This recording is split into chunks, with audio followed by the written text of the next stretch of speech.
For anyone wanting to know if Lee Harvey Oswald ever fired 3 shots from the 6th floor of the Texas School Book Depository to assassinate President John Kennedy, the answer is best determined the usual way, by looking at the evidence. And the evidence of anyone firing a rifle, especially when they are picked up only an hour or so after the actual killing, like Oswald was, is best determined by a paraffin test and by looking at the prints that are found on the rifle. As discussed by prominent JFK researcher and author Jim DiEugenio, the Assassination Review Board went much further than the Warren Commission to answer the question if Oswald really did shoot that Mannlicher Carcano or any rifle that fateful day in Dealey Plaza. Well, this is one of the really interesting parts of the secrecy about what the ARB has done, because now we know that not only did the FBI do a paraffin test, which is essentially wax that you put on a person's hands and cheek to see if there's any coagulants from the gunpowder and if they have then fired a gun. Well, not only did the Dallas police go ahead and have the results that sent to the FBI, and the FBI examined them, and they came up negative for his cheek, but Hoover did not like those results, all right? And so he had a secret investigation of this that went much further than just the wax test, the paraffin test, and it went to what we call a neutron activation analysis test, where you actually broke it down into finer points, that was even more accurate than the paraffin test, right? The paraffin test, I think, had about an 85% accuracy record at that time, but the NAA had a much better accuracy record, and he came up with the same results, that there was nothing on his cheek. Now, it's very hard to get what they call a negative result that is wrong, because if the coagulants are not there, they are not there, so you can't detect them. You can get a false positive, okay, because there's other elements in the paraffin test that do carry some of the things that are tested for, all right? But the NAA test is much more accurate, and Hoover came up with nothing on the NAA test. Now, what happened next is that there was a giant cover-up inside the FBI about the results of this test. And essentially, the FBI agents essentially lied to the Warren Commission, saying that it would not be unusual to get a negative result because the chamber bolt is so tight, etc. It will not release these gases. Well, Bill Turner, former FBI agent, went ahead and did these tests with Vincent Gwynn, who was a chemist and a scientist, all right?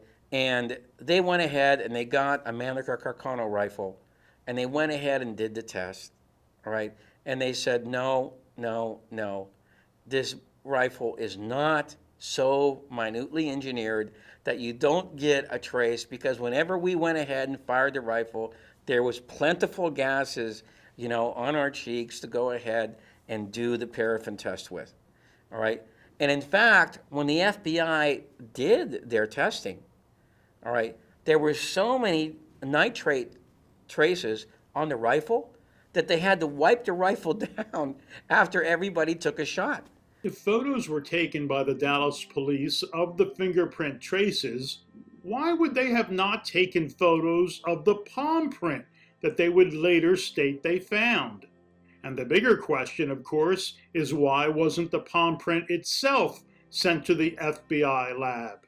But wait, because Oswald had survived the assassination day without being killed himself, we know he was stalked by Jack Ruby all weekend before Ruby shot Oswald in the basement of the Dallas City Jail on Sunday.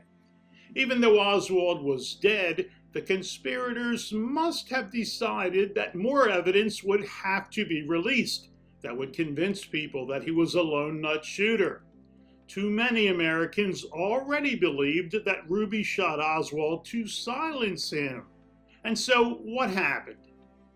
Miraculously, the Dallas police will state 4 days after the assassination, on November 26th, that they do have a palm print of Oswald, after all, taken from the Mannlicher Carcano.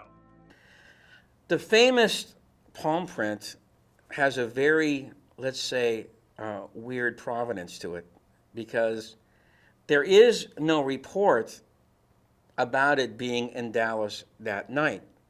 And when it gets sent to FBI headquarters,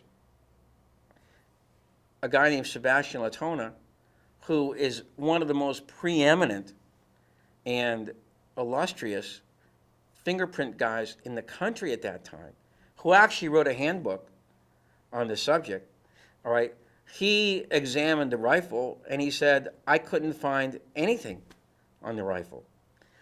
It's not until the rifle gets sent back that suddenly you find this palm print. But Henry Hurt interviewed Vincent Drain, who was the FBI agent who went ahead and picked up the evidence and brought it to FBI headquarters that night. And he said, when I went to pick up the rifle, none of these guys told me to watch for this palm print that's on the rifle, okay? So I don't know what they're talking about. And he actually told Henry Hurt, to me, it looks like they put it on there afterwards, you know? And Pat Spear, a researcher, has found evidence now that you could transfer prints way back then, and it was actually done in a couple of cases. So the evidence trail seems to indicate that the palm print was placed on the rifle when it was returned from one. It's very hard to believe that Sebastian Latona could have missed something like that, being as good as he was. And there's no doubt that the FBI had the best facilities at that time to do something like this. But not only did Latona say he didn't find anything, he says, I couldn't find anything of substance anywhere on that rifle, and there was no notation, you know, indicating check in such and such a place when I got the rifle. Well, if Lieutenant Day did not find a palm print on the Mannlicher Carcano the day of the assassination, when he examined the gun and then sent it off immediately after to the FBI, well, how the heck did he get the palm print from Oswald that he stated he took off the rifle?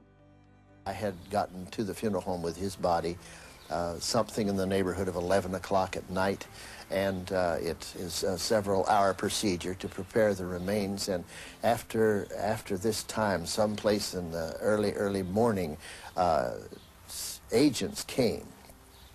Now, I say agents because I'm not familiar at the moment with whether they were Secret Service or FBI or what they were, but agents did come, and when they did come, they fingerprinted. And the only reason that we knew they did, they were carrying a satchel and the equipment and asked us if they might have the preparation room to themselves. And after it was all over, we found ink on Lee Harvey's hands, showing that they had fingerprinted him and palm printed him. We had to take that ink back off in order to prepare him for burial and to eliminate that ink. So, intelligence agents, most probably from the FBI, came and took fingerprints and palm prints from Oswald at the funeral home in the very hours before he was to be buried? And isn't it funny that Oswald was buried on November 25th, and Lieutenant Day sent the palm print on November 26th, the very next day, to the FBI in Washington. So now we know where the palm print came from. Well, how about re-examining the palm print today, now that we have such advanced technology as compared to 1963? Forget it. The FBI will state in 1978 that somehow the palm print supposedly taken from Lee Oswald and the Mannlicher Carcano will have vanished into thin air, totally missing from their evidence archives. The palm print taken the night before Lee Oswald's burial and substituted for a print from the Mannlicher Carcano is some of the best evidence that the truth of the JFK assassination was hidden from the American public 60 years ago, and it is still being hidden from the American public today. So when Latona got the rifle, was not only was there nothing on it that he could deduce had any substance to it, but there was not even any notation on it saying to check in such and such a place for a palm print. Now, it's very hard to believe that the Dallas police actually found something and they didn't forward a note to the FBI saying check here. That's not the way law enforcement guys work.